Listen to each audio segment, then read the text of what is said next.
Well met, everyone. I am Rich the Lich, and today I'm going to take you through a Ramblerich video. In this video, I want to talk about my creative process. The key word there being my.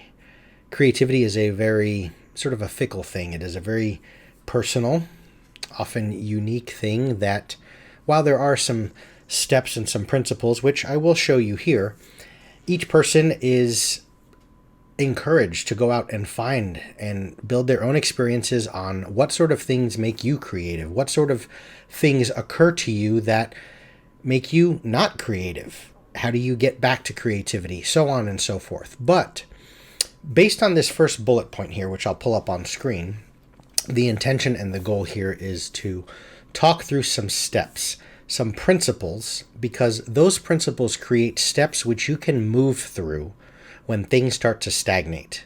You'll notice in red and in bold there is the word move, and that is the key thing. It is the antithesis of stagnate. You're stumped creatively. One thing you want to try and do is get to a point where you just keep moving. That is where creativity comes from. And through these principles, I hope to just highlight to you some things that you can take with you if you are a creative individual and you're out on the journey, the steps and the journey that I've been through for most of my adult life, so 25, 30 years, in which I'm able to keep creating something. It doesn't matter if it's a map, cartography project. It doesn't matter if you're creating a world for your friends, for your gaming group. Maybe you're world building and creating with the intention of publishing this thing and hoping that others might run through it. Maybe you're just creating NPCs and monsters and encounters for your specific game and you want to be a better DM. Are you creating art? Are you creating some sort of a document that you have to lay out in InDesign? Whatever it may be, creatively, I hope that some of these steps can kind of give you some fuel that you can take with you to help you in creating the best things ever. So, principles create steps, which you can move through when things start to stagnate. When you're stuck and you're at a block, going through these steps can help you break through that a little bit and keep you moving, keep you progressing, okay? Now, one thing must be said. I remember watching a video, and it's based on comic book industry, and I think it's called Countdown to Wednesday. It's a very good watch. I think you can find it on YouTube even. And one of the founders of Image Comics, guy's a legend in the comic book world, you know, on par with the Jim Lees and the Todd McFarlanes, is a guy by the name of Mark Silvestri. I've met him many times. I don't want to even say he's an acquaintance, but I've been to a bunch of his different signings over 20, 30 years, and I've talked with him a little bit. And on the video, someone asked him something about, how do you go about being creative? Like, what is your process? You know, and you'll often see that asked of individuals that are creating awesome stuff, right? So J.K. Rowling, how'd you come up with Harry Potter? You know, and George R.R. Martin, how do you create your worlds? And back in the day, you know, with a Tolkien thing of how do you become like Tolkien or Stephen King or Neil Gaiman or Guillermo del Toro, you know, in his movies, and Spielberg, whatever it might be, George Lucas. And one thing that Silvestri talks about on the video is he says the process of being really creative, right? When things are, and I'm paraphrasing, when things are firing on all cylinders, when things it just clicks, right? We all have those moments in many different things, maybe not just creative things. Maybe it's a engineering logical thing. Maybe it's a very mathematical science thing, but we all have those moments where just the light bulb is on and we just get it. And of course, we have the opposite of that, where there's many moments where it's just not flowing. You want to quit. You want to give up. You get to a point of stagnation, right? And he talks about how very rarely did he just sit at his desk and he's like, I'm going to create darkness, or I'm going to create one of my characters from one of my books. And do I just kind of look up, you know, and like, bless me with the words, bless me with the art, bless me with blah, blah, blah. And all of a sudden, you know, some big giant Space Marine Warhammer 40k shuttle just drops down called creativity. It hits you and I'm good. And he says 90% of the time, my creativity comes from just straight work. 10% of the time, you know, and these are just random numbers, arbitrary, but the idea is there. 10% of the time am I just flowing on all cylinders, and I don't have to think of cool things to draw because I'm just drawing cool things from the get-go. You know, I don't have to think of the right words and the right way to describe a situation. It's just flowing. It's just there. All right. Now, there's a bunch of things that you can, you know, a bunch of libraries of knowledge and fuel that you can have, this database that you can pull from, which can help you kind of be a little more adaptive and on the fly with it. But the very idea and the essence of him saying that 90% of the time, creativity just starts with work. Just start freaking drawing. Just start writing. It doesn't matter if it's right, wrong, or otherwise. And you'll see when we get through the principles of how we can find some practical things to take with us. But just start working. And eventually, when I open up Photoshop and I get away from Hearthstone or my video games, and I just open Photoshop and I just start doing things.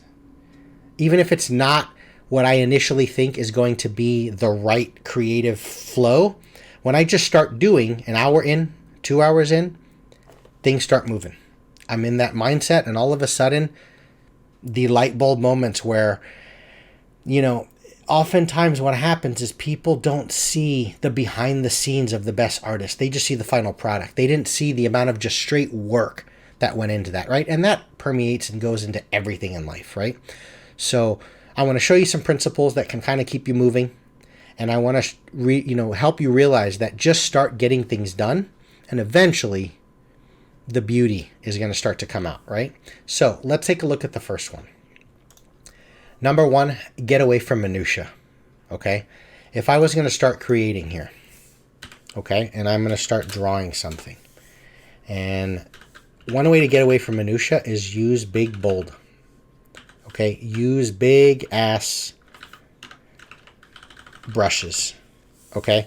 If I use something too small and I'm drawing a shield, what's going to happen is I'm going to draw this shield. And because my pen size allows for me, and yes, I'm working digitally with a Wacom, this can be applied to just use a fat marker or a Sharpie on your sketch pad, okay? And yes, I know I'm just talking about drawing. I'll show you how this translates into writing and other mediums. So when it's smaller, I have the ability to do this, okay? And I have the ability to determine whether or not how much, what sort of decor and embossing and motifs there are. Okay? And then, but what happens is when I'm in the minutia and I'm in the nitpicky details, the trivial details, the things that don't matter now. They matter maybe at some point, but they don't matter now. I now start to, well, is this a dwarven shield? Because is this informing me of some sort of dwarven architecture? Is this an elven shield? Do I need to create a little more elegance, or do I stay with this real blocky look? You know, the Lord of the Rings behind the scenes dwarves and elves architecture and aesthetic of the armor and the weapons and everything about them. But I'm getting into so many details. What happened though is notice that in this minutia, all I've created is a round shield. My ideas have now been sort of stifled. I've gone from the right brain, I think it is the right brain, creative process and flow of idea, and just let stuff come out. Let my mind wander a little bit. And I've gone from that, and what I've now done is I've now settled on that initial idea of it's a round shield because that's the first damn thing I drew. And now I'm trying to logically figure out what happens within that round shield. How big is it? Right? And what I've done is I've removed any other ideas anymore. And I've now taken that singular possibility and I'm now trying to make sense of it. And in that making sense, the other thing you start doing is you start doing comparison. How does this shield look compared to Boromir's? And how does this shield look like to the ones in Skyrim? And then also artistic quality. How does this shield look when I compare it to some others that I've seen drawn on Pinterest and various places like that, or YouTube or Google or art design, forums and stuff like this? I don't know that maybe there was this crazy ass World of Warcraft inspired looking shield that maybe I wanted to go with instead.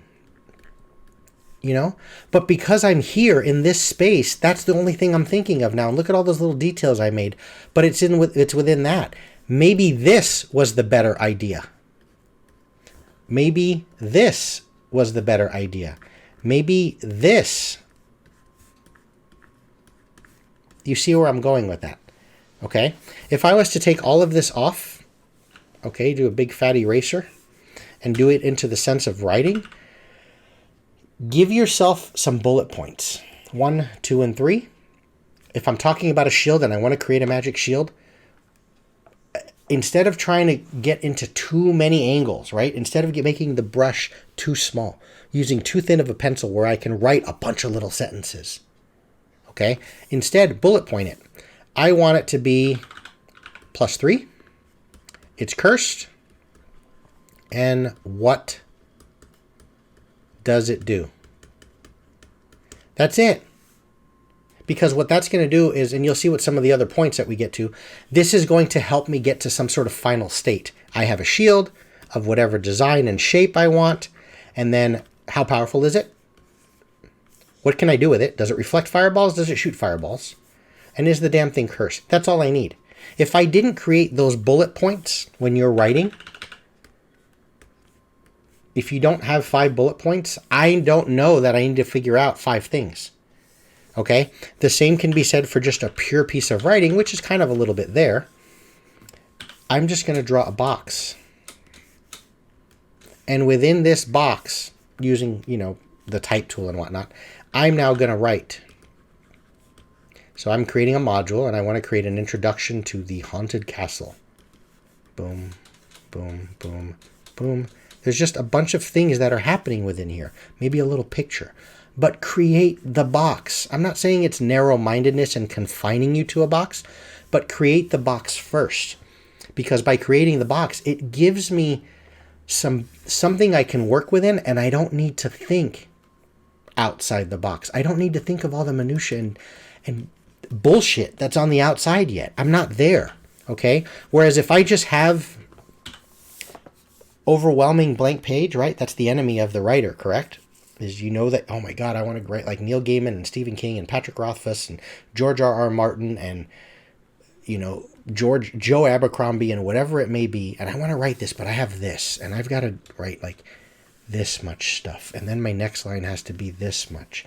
And then, you have too much to fill. Give yourself some little areas that I can work within. And that's where the big blobby stuff comes in. If I'm drawing a character or a minotaur's head, there's just this blobby thing, and that's it. And then from there, I'll kind of create the horns, and then maybe he's going to have these big jowls, and then he has this sort of chain, that's kind of hanging from him. I don't yet need to do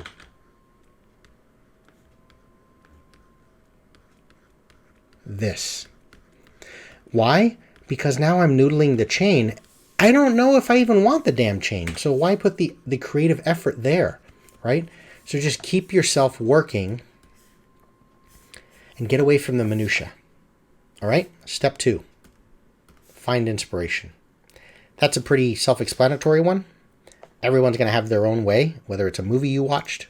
But generally, I'm going to go to Google and I'm going to type in magic shields.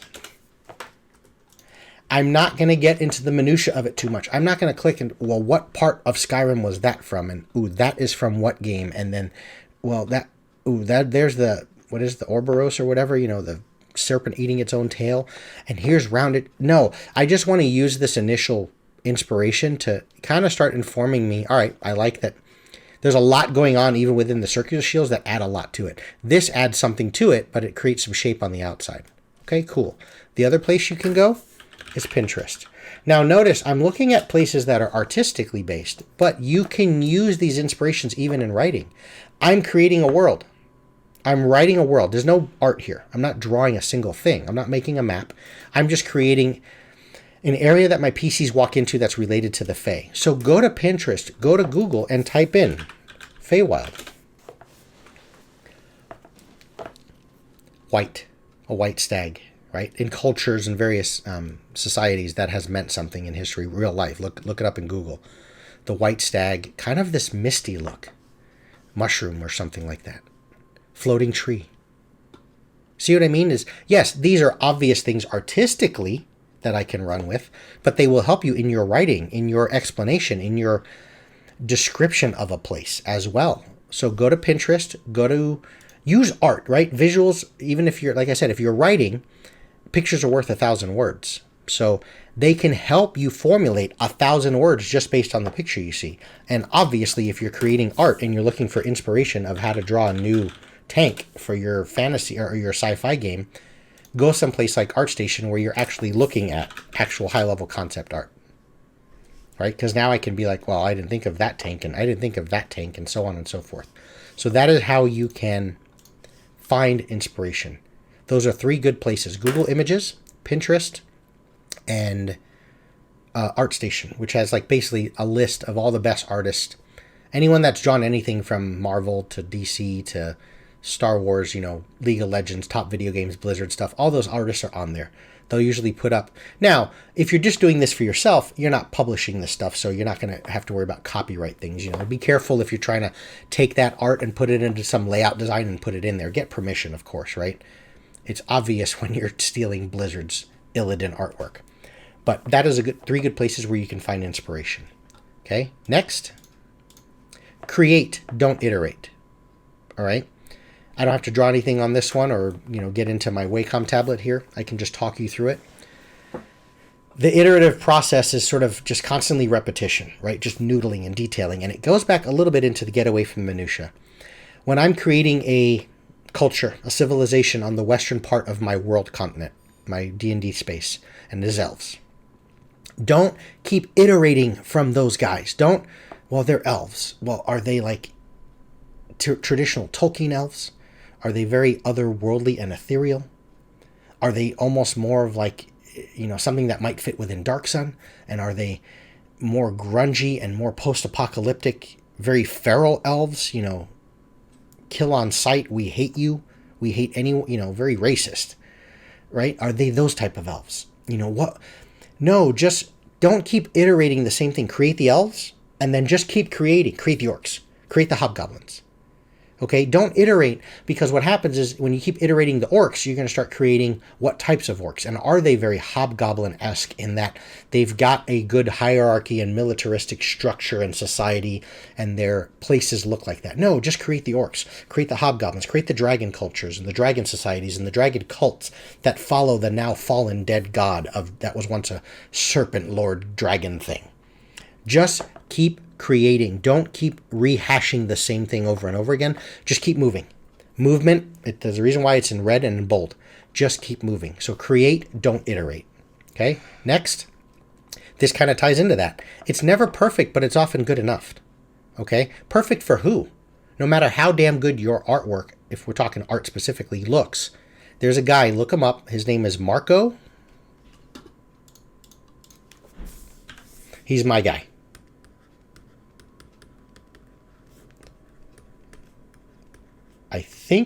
I apologize to Marco. He's never going to see this, but something to that effect.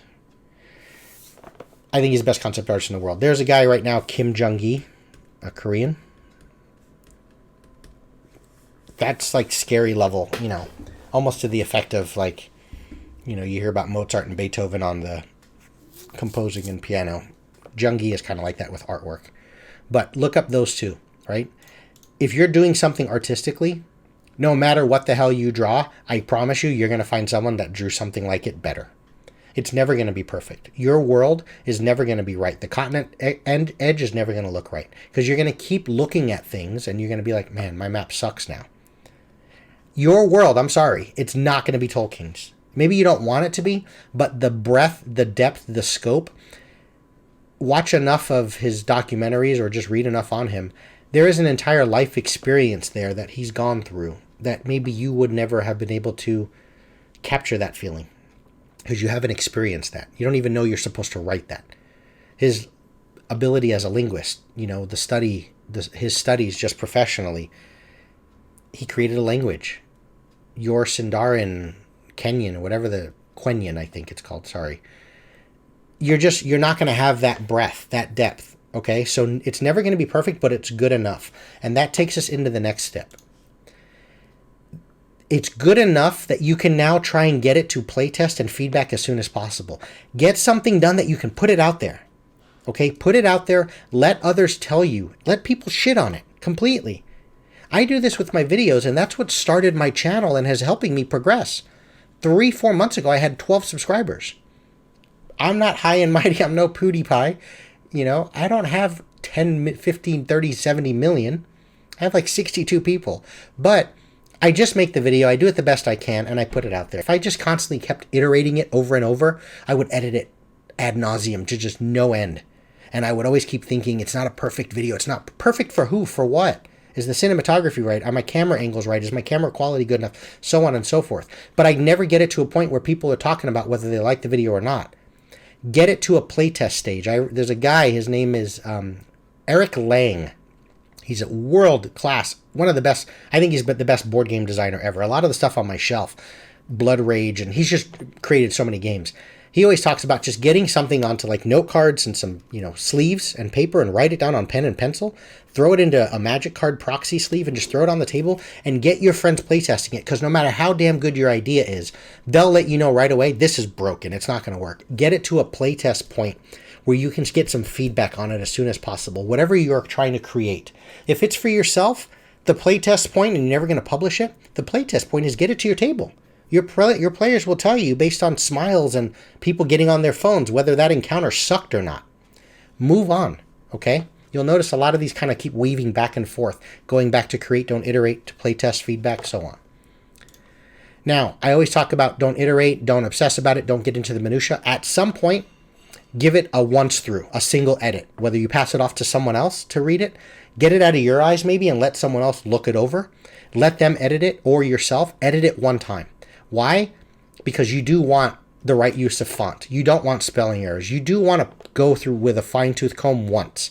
Don't do it through the creative process because you want to stay flowing well and you want to get to a point where you can get it out there for people to see it. But at the end, when it's kind of in that final product point, get something out there that's edited once through, because your first impression, especially if you're a one-time first publisher, your first impression says everything.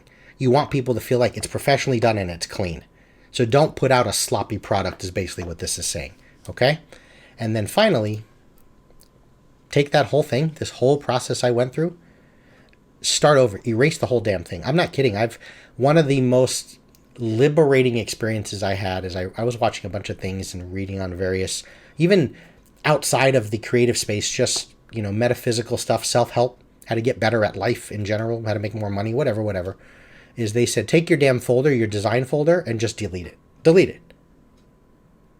Don't ever get caught on the thing of, I just created the best thing I'm ever going to create. Because when you do, it's like, where the hell do you go from there? No, but what it did is it freed me to just sort of let go. And as you redraw the same thing multiple times, I created everything in that design folder again in half the time. Because I've done it. There's a repetition there. There's a process of work which builds practical tools and skills. So just get out there and do it again and again and again. And at some point, things are going to start to reach that level of the Guillermo del Toro, the Steven Spielberg, the best writers out there, the best creators out there, the things that we follow and we aspire to. That is my 7 things that you can kind of think through. No matter what you're doing or creating, everything is a certain point of creativity, of putting something out there that you feel like you have a good idea with and you want to run with it enough that you can use it somewhere or put it out professionally so others can use it. I hope this helped everyone. Thanks everyone for watching, and take care.